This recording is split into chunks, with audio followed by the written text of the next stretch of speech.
हाल ही में दिल्ली और लखनऊ के दोनों के बजट आए हैं। दिल्ली का बजट पेश हुआ और उसके बाद लखनऊ का भी बजट पेश हो गया।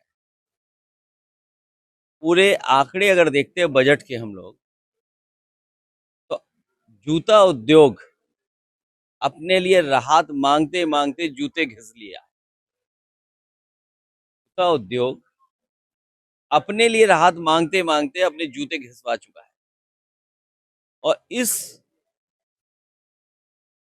बजट जो दिल्ली और लखनऊ का, न यमुना साफ हो पाई।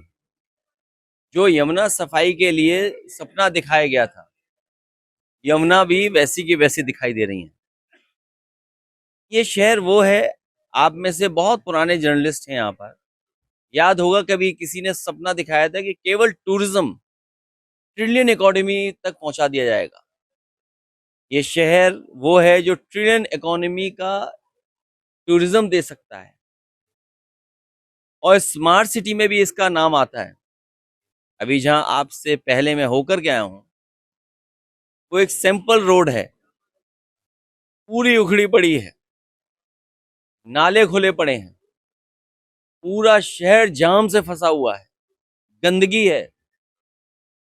जिस समय सर्दी थी और दिल्ली का AQI नापा जाता था, तो आगरा का भी AQI उतना ही दिखता था। तो पॉल्यूशन का सवाल हो, पॉपुलेशन का सवाल हो, आपकी रोजगार का सवाल हो, महंगाई का सवाल हो, ये सरकार को जो राहत देनी चाहिए थी वो राहत नहीं दी। और तमाम ऐसे भू माफिया होंगे भूमिगत, भारतीय जनता पार्टी ने जिनको जन्म दिया है। डेवलपमेंट अथॉरिटी या सफाई वाले जो संस्थाएं हैं, आपको पता होगा कि कुछ ही लोगों को सब मदद की जा रही है। अगर यहाँ की डेवलपमेंट अथॉरिटी में देखोगे आप, तो कुछ ही लोगों को पूरी मदद हो गई है। वही बड़े के बड़े कारोबारी बन जाएं, और इनके अमेरिका के साथ बाजार खुलने के बाद अमीर अमीर होता जाएगा, गरीब गरीब होता जाएगा। ये जो फासला है अमीरी और गरीबी का, ये कम नहीं होना, ये बढ़ना है। इसलिए जनता ये सब देख रही है। अमेरिका के साथ जो डील की है, लगता तो ये है कि पूरा बाजार हमें अमेरिका को दे दिया है। आज ही सुनने में आया कि दाल हटा दी गई है, अब दाल नहीं आएगी। लेकिन सरकार ये तो साफ करे कि कौन कौन से एग्रीकल्चर प्रोडक्ट्स आएंगे, कौन से नहीं आएंगे। अभी भी कोई क्लियरिटी नहीं है। और अगर एग्रीकल्चर प्रोडक्ट्स आएंगे, तो आगरा जैसा आसपास का इलाका हमारा आलू का है, इसको क्या राहत मिली होगी, आलू के कारोबारी को क्या मदद मिली होगी, काश्तकार को क्या मदद दी है इन्होंने। बिजली महंगी, स्वास्थ्य सेवाएं ठप बिल्कुल। और जितना विकास समाजवादियों ने किया था, मान लिया उदाहरण के लिए मेट्रो, उतनी ही चल रही जितना समाजवादियों ने दिया था। ताजमहल के आसपास उतना ही विकास दिखाई दे रहा है जो समाजवादियों ने किया था। ये अपनी तरफ से कोई नया विकास कार्य नहीं करा पाए। केवल मुगल म्यूजियम का नाम छत्रपति शिवाजी महाराज जी के नाम से कर दिया, और वहां का एयर कंडीशन, वहां के काम, वहां के तमाम चीजें जैसी थी वैसी बर्बाद हो गई हैं। और दुनिया का माना हुआ आर्किटेक्ट हम लेकर के आए थे उसको, दुनिया का माना हुआ आर्किटेक्ट, लेकिन उस आर्किटेक्ट पे क्या गुजर रहा होगा जिसने मुगल म्यूजियम बनाने का एक बड़ी चीज आगरा को देने का काम किया था। आज मैं शादी समारोह में शामिल होने आया हूँ। आदरणीय बलराम यादव जी और हमारे पूर्व चेयरमैन जायसवाल जी, वर्तमान तो है ही, अब कौन है, आप है कौन है, 5 बार के, 5 बार के परिवार में ही चेयरमैन है साहब, लगातार जायसवाल जी। इनके पारिवारिक कार्यक्रम में मैं शामिल होने आया हूँ, और अच्छा किया ये आगरा में कार्यक्रम कर रहे हैं, जिससे हम लोग शामिल हो पा रहे हैं सब लोग मिलकर।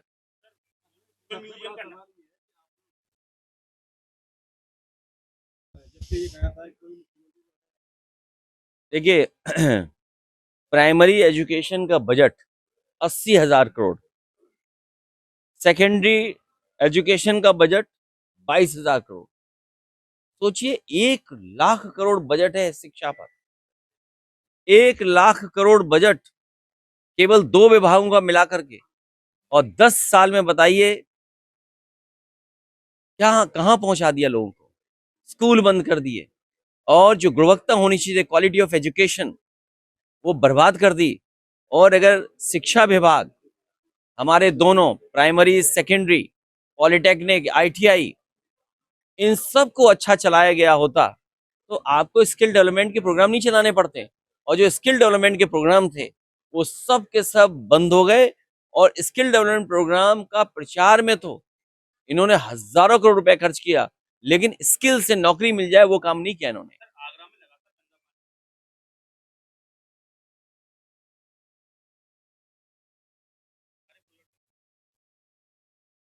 मुझे याद है कि जिस समय आगरा के लोग पानी मांग रहे थे और अच्छा पानी मिले, शुद्ध पानी मिले, मीठा पानी मिले, गंगा का पानी मिले, उस समय जायका की परियोजना समाजवादियों की सरकार में पूरी हुई थी, जिससे कुछ हिस्सों में पानी मिलना शुरू हो गया था।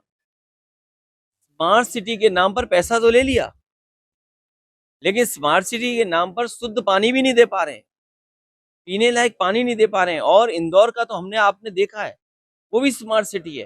वो ऐसा सिटी था जिसको न जाने कितनी बार अवार्ड मिला था। अवार्ड इस बात के लिए मिला था कि वहाँ सफाई बहुत अच्छी है, कूड़ा नहीं है वहां पर। लेकिन यहाँ कूड़ों के ढेर देखिए। मेयर कितने सालों से है सरकार का, कितने सालों से मेयर है बोलिए आप यहाँ बीजेपी के, सांसद बीजेपी के, विधायक बीजेपी के, मंत्री बीजेपी के, यूपी की सरकार बीजेपी की, दिल्ली की सरकार बीजेपी की, पर्यावरण मंत्री सरकार बीजेपी का। आप यमुना की हालत देख लो, पीने के पानी की हालत देख लो। अगर आप ऐसे ही इन लोगों को चुनोगे बीजेपी वालों को, तो आप क्या उम्मीद करोगे उनसे। और 1 लाख करोड़, मुख्यमंत्री खुद ही इतना पढ़े लिखे हैं कि न जाने क्या क्या कहते हैं वो। और पुलिस की तो हालत ये कर दी है कि हथेली गरम और पुलिस नरम। हथेली गरम और पुलिस नरम। ये आपसे बेहतर कौन जानेगा, आपसे बेहतर कौन समझेगा।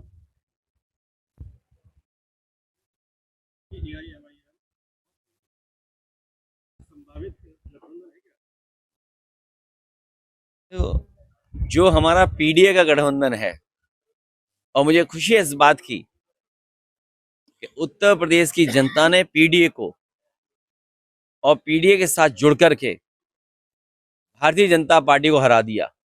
इसलिए भारतीय जनता पार्टी को समझ में नहीं आ रहा कि क्या रास्ता निकालें।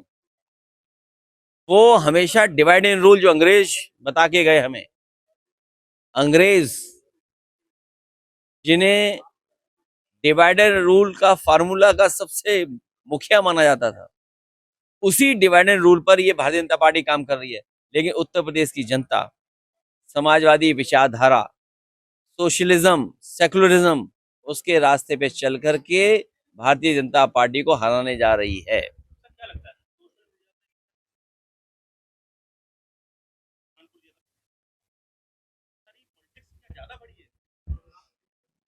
आप लोग भी इसका ध्यान दें। Bharatiya Janata party divide and rule में ही फायदा उठाती है।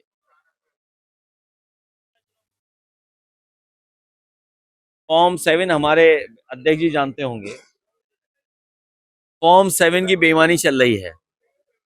द्वापर और त्रेता के लोगों ने हमारी मदद की, दशरथ और नंदलाल। द्वापर और